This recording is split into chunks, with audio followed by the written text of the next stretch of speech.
Một người thầy ân cần, kiên cường, luôn sẵn sàng bảo vệ và trả lời mọi câu hỏi của học trò.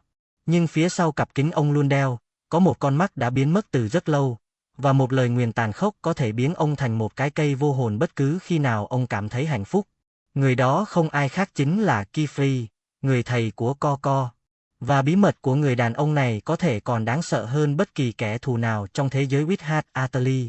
Vì sao QFRI không đơn giản như vẻ ngoài?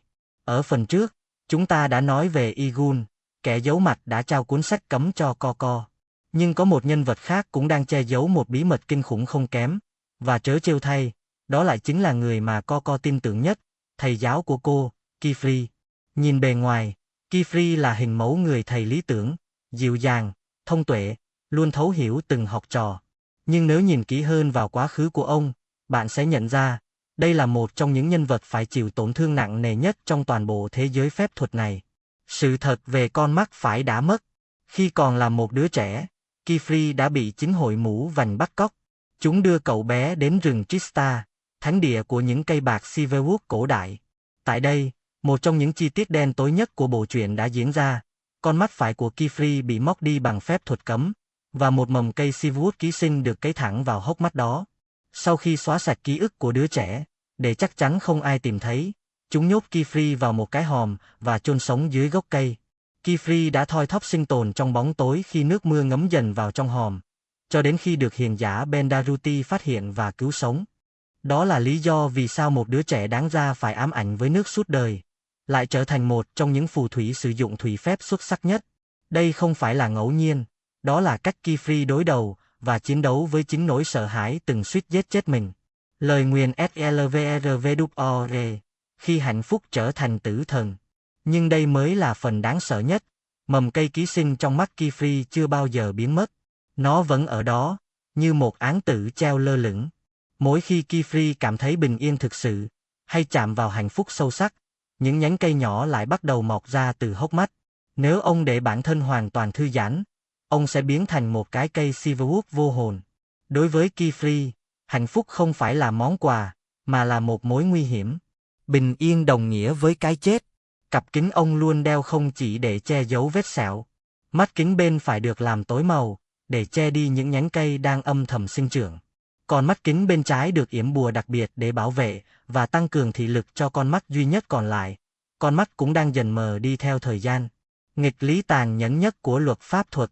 Và đây là nơi mọi thứ trở nên cay đắng đến tàn nhẫn. Theo luật của thế giới phù thủy, nếu một pháp sư mất hoàn toàn khả năng nhìn, nghĩa là không còn có thể vẽ trận pháp, họ sẽ buộc phải bị xóa ký ức về phép thuật.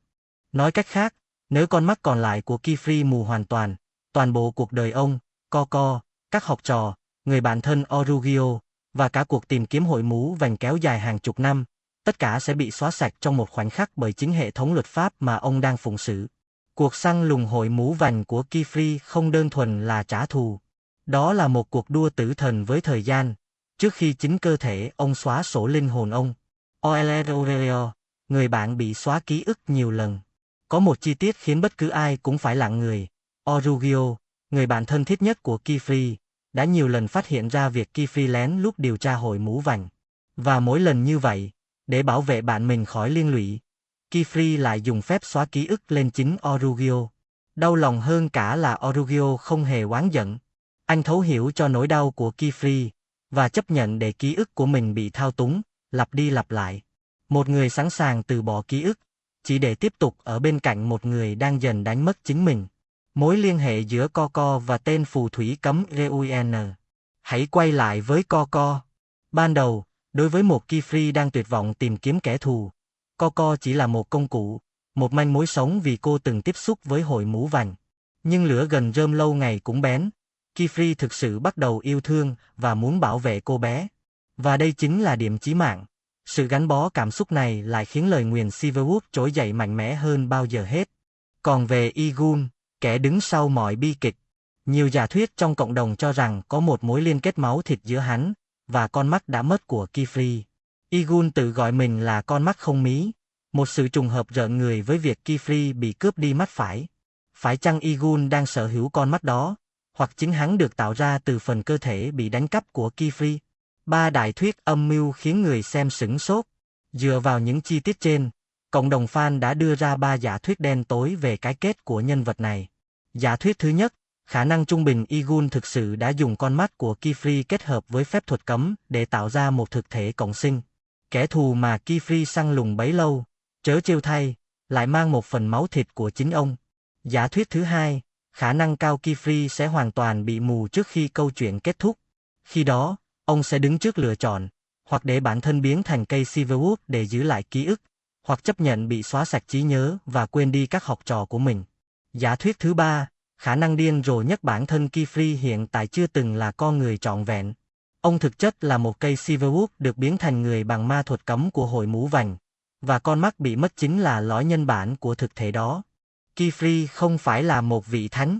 Ông sẵn sàng lợi dụng những đứa trẻ, sẵn sàng bước qua ranh giới của luật pháp để đạt được mục đích cá nhân. Người bảo vệ những đứa trẻ khỏi phù thủy cấm, lại đang vô tình kéo chúng vào tầm ngắm của tổ chức nguy hiểm nhất. Kifri là minh chứng cho thấy, một tổn thương thời thơ ấu nếu không được chữa lành, có thể biến một người tốt trở nên nguy hiểm, không phải vì họ ác ý, mà vì nỗi đau trong họ quá lớn. Liệu Kifri có tìm thấy hội mũ vành trước khi thế giới của ông chìm vào bóng tối vĩnh viễn? Lời nguyền Silverwood sẽ cướp đi tất cả, hay tình thầy trò với Coco sẽ phá vỡ mọi quy tắc ma thuật? Hãy để lại giả thuyết của bạn ở phần bình luận bên dưới. Đừng quên bấm đăng ký kênh để không bỏ lỡ phần tiếp theo, nơi chúng ta sẽ giải mã bí mật kinh hoàng về Coco và lý do thực sự cô bé được chọn.